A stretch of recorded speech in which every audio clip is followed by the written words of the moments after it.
The Broncos welcome 23 new members for the 2026 recruiting class. Coach, why don't you just start us off with your general thoughts, and then we'll take some questions.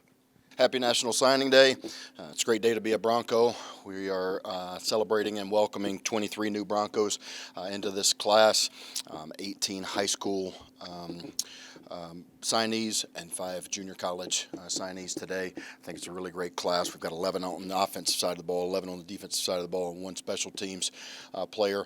Really excited about this class. I think, we've got great depth, across the board throughout our position groups, but also, the things that we look for from an intangible standpoint: character, competitive character, work ethic, leadership. All of those things are things that matter to me most as a head coach, and really excited to welcome these young men and their families. It's a great day for them, a day that culminates a lot of hard work on and off the field, a lot of early mornings, a lot of late nights. I reminded each one of them as we FaceTimed them this morning that, one of their first goals and dreams was to play college football and be able to go earn a college degree. And this is something that, is an honor. They're blessed. They're all excited to be Broncos, but we also have to remember that it's a blessing to be able to coach and play the game that we love at a high level. And, that's why we're here. It's now in the next chapter and phase of their life. We're going to serve and support them as student athletes here at the university, and make sure that they, 1, walk out of here with a degree, and 2, are prepared to be successful with the right characteristics and habits that it takes to be successful in life. Just kind of curious, in the day and age where you're going to have the portal opening up and other things changing, just how do you kind of approach, the number of high school recruits you want to sign, and obviously some JUCO guys, of kind of bringing in a healthy class there and having that foundation, but kind of keeping things flexible and open for the portal, and just kind of how you philosophically like to approach that nowadays? For me, our philosophy is pretty simple. 1, we're going to be a developmental program, so we want to, 80% of our roster is going to be made up of high school signees. I believe that, 1, that's the lifeblood of our program is recruiting and our players. Having great players, 1, makes us look like great coaches, and I think that's why it's still important to do a great job in evaluating, making sure that they're not only a scheme fit but also a character fit for what we're looking for. But then also, the intangibles are so critical to me. We talked about them in the opening statement, but making sure, that the character and competitive character, the work ethic, the leadership, those things stand out, because at the end of the day, those are the things when things get tough that really help carry guys through and push through adversity and tough times. And so, our philosophy is we're going to be a developmental program. We want to sign 80% of our roster as high school signees. It is much tougher right now as a head coach when it comes to roster management and how and where those pieces fit. But I challenged our coaches with, we want to go out and sign the best high school recruiting class that we can, and then we're going to supplement when it comes to portal signings based on roster additions or subtractions. And then, not to get on Adam's bad side, but this has got to be a busy week with having a game prep and also having the sort of race to signing day. Of just how have, I guess, kind of give you a chance to applaud the staff here, of just there has to have been a lot of work since we last talked to you Tuesday after Eastern Michigan of getting to this point, and then you got a game still. Yeah, signing day is always a busy day, whether you're preparing for a game on Saturday, championship game or not. 1, I think our recruiting staff has done an excellent job.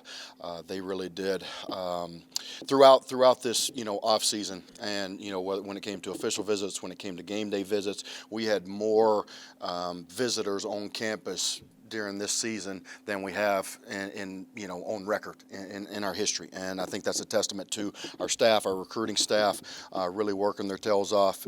Cam, Ethan, Lauren, those guys did a great job. 1, making sure that we identified, we got the word out, we identified, and then we made sure that when they came to campus, they felt special and they felt like their time was valued, because it is valued. If they take if they take time out to come visit us, I want them to feel like, one, we're treating them right. We're taking our time out to evaluate them and say hello to them, whether it's a position coach, whether it's a coordinator, whether it's a recruiting staff member, or whether it's me as a head coach. And so that's first and foremost. They did an excellent job.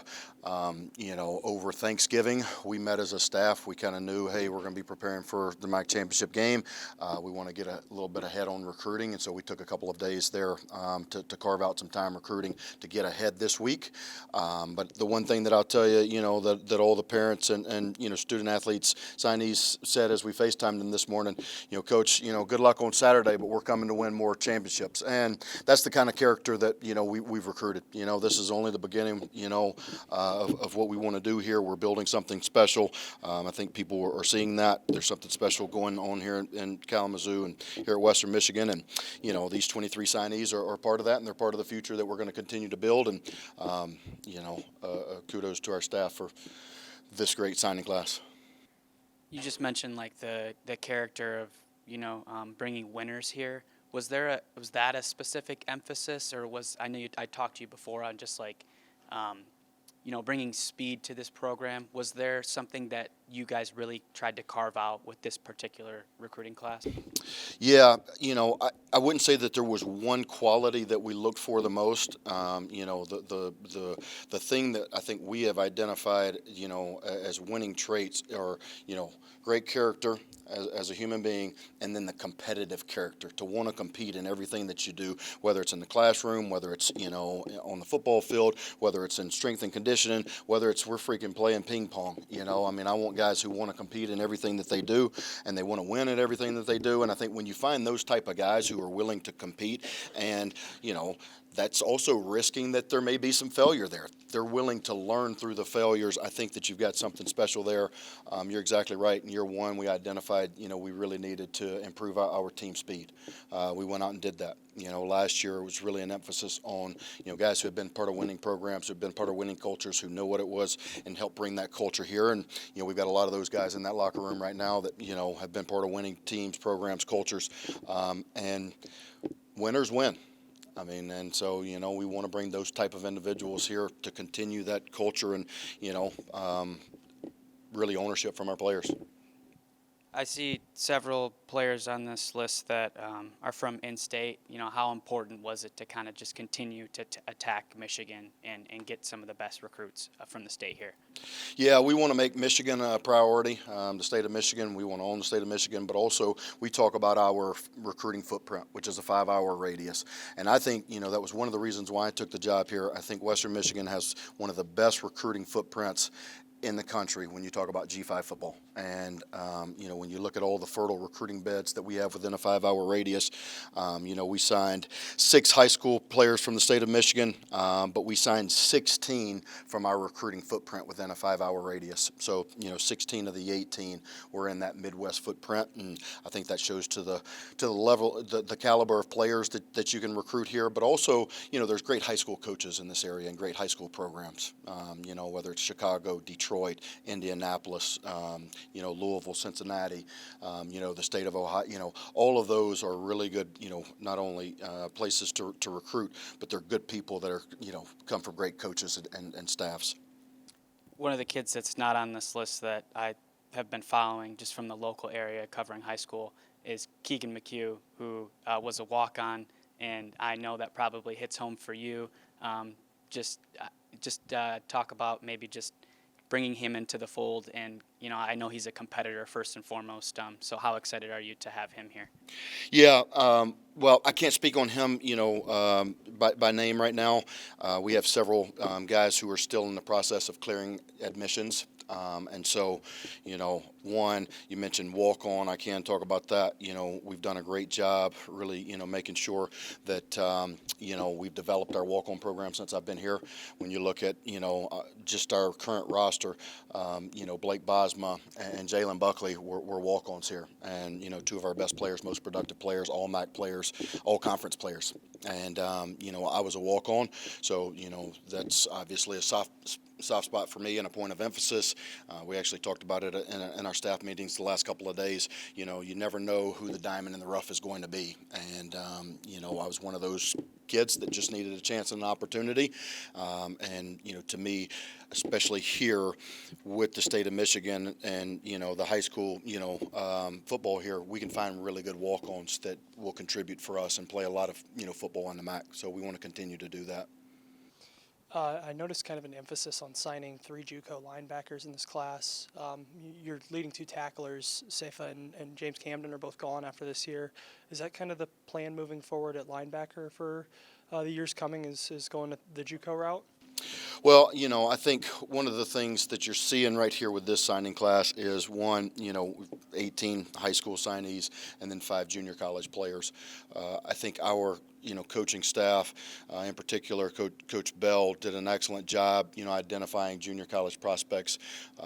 We used our bye week to go out and recruit junior colleges, myself, all of our coordinators, all of our coaches, and we signed 5 players from those trips. With junior college players, just like transfer players or high school, we have to bring the right ones in.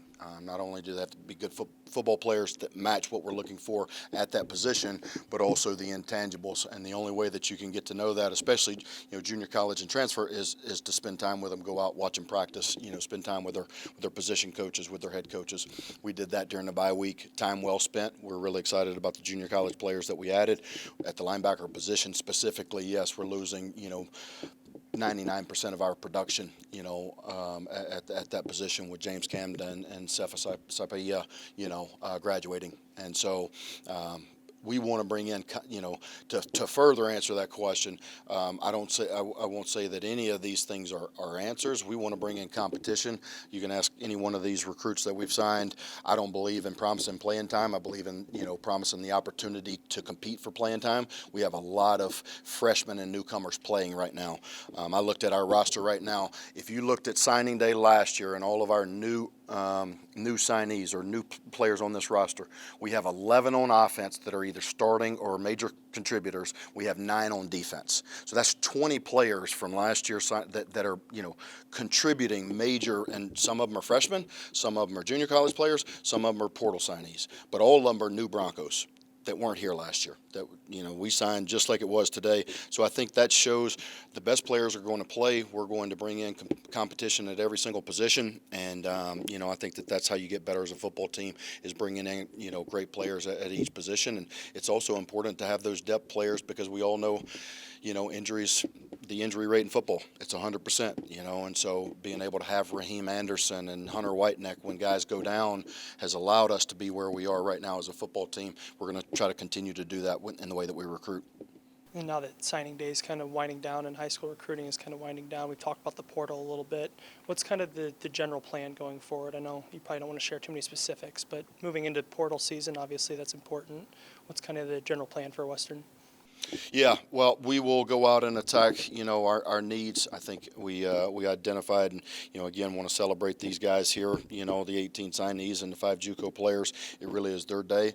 When the portal opens, we will be ready to, continue to advance our roster and make us the most competitive football team that we can. Coach, you talk about the 5-hour radius, but South Carolina a bit outside of that. Can you just talk about the recruitment of Chris Stewart? Seems to be a very talented player, and how Broncos ended up getting somebody from that far south. Yeah, Chris Stewart is a really talented player, from the state of South Carolina. A couple of our coaches, Gal Perkins and Coach Payne, have been in that region of the world, coaching at Elon, had some connections down there. And really, our basis is our Midwest recruiting footprint, but the way that, recruiting works now, and especially with Huddle Film and everything being online digitally, we nationally recruit. I mean, our boards are made up of guys from all across the country. Now, our hit rate on guys that we sign are higher because the chance to get them to campus are much better when you have local kids or regional kids, and, they're within that recruiting footprint. And so, but we nationally recruit. If you were to look at our recruiting boards, we've got, everything from, Florida to Atlanta to, Alabama to, even Colorado and even West. And so I say all that to say Chris is a guy that we're extremely excited about, defensive end and edge rusher. He's a pass rusher. He's got great length. He's got great get off, high motor guy. Love him and his family when they came on a visit. And we just built a great relationship with him and his family. And I think that's, to me, I know everybody talks about, NIL and revenue share and, all the things, about getting players. But to me, it still starts with the relationship. Might as well throw the quarterback out there right off the bat here. Is this, is Jackson, he threw for 3,000, he rushed for 800 over a couple of, is this like Brock Lowry 2.0 here? Yeah, Jackson is a player we're really excited about. I mean, I think, one, he's a dual threat quarterback that, his touchdown to interception ratio was really high. I think it shows that he takes care of the football. He sees the football field really well. He makes really good decisions, doesn't put the ball in jeopardy. But he had 15 rushing touchdowns as well. And you mentioned, the total yards that he had. So he is a dual threat guy. We're really excited. I think he had a phenomenal senior year. He'll be an early enrollee that'll be here in January, and excited to get him on the ground and get started. That was what I wanted to ask you, Coach. How many of these guys you expect to be here for the next semester? Yeah, there is seven plus our JUCOs, so 12. And then you've had really good luck with junior college recruiting. Can you talk a little bit more about that? And these are guys that are probably going to hit the field earlier than the freshman group. Yeah, we have had a lot of success with junior college players. I think one, I'll just say, I love the mentality and mindset of junior college players. I mean, they come in, they're hungry, they're humble, they're thankful for everything that you give them. We got a new pair of gloves. There's no entitlement. They want to work for everything that they're given. They're great teammates, and I think when you go the route that they go, you know that it's I've got to make my dreams happen or bust. And, that's a sobering fact, and sobering reality. And their work ethic, they understand what it takes to, the early mornings, the late nights, the extra days, to really work for everything that they've hoped and dreamed for. And so they're appreciative and thankful. We've had great success here. Again, it's about identifying the right ones. Coach Bell has done an excellent job. We kind of joke he's our resident junior college recruiter.